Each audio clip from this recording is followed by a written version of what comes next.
Hello guys, good morning. Andito tayo ngayon sa tapat ng yung dating Philpos na nasunog, mga kaibigan.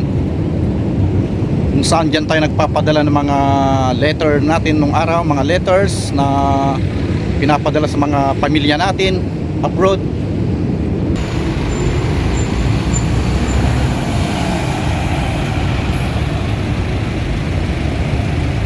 Ito yung pinaganda ng kasalukuyang gobyerno sa pangunguna ni FLM.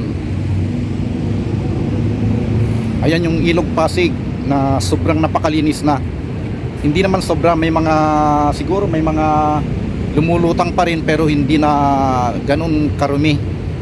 Ang nawala dito yung mga water lilies, yung mga lumulutang na water lilies diyan sa tapat. Ayan guys, nawala na yung mga water lilies.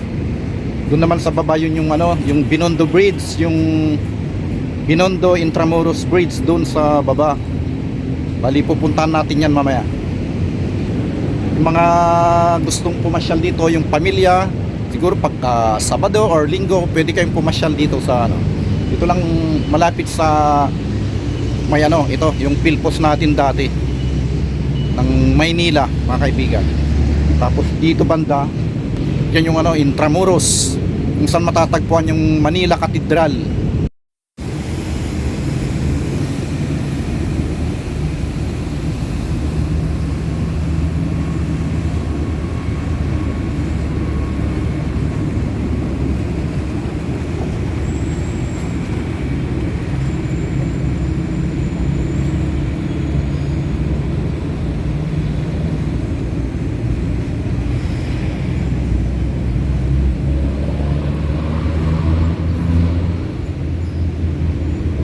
Yan banda yung Quiapo Church.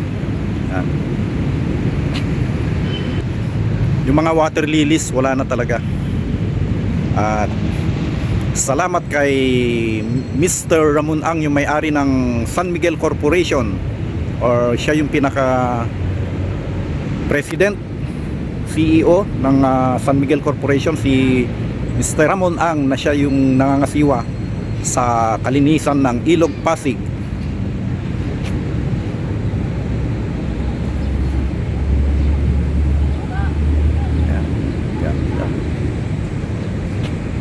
Eto bali lang tayo, nagbike lang tayo. Ito yung bike natin, siya, 29er siya, mountain bike.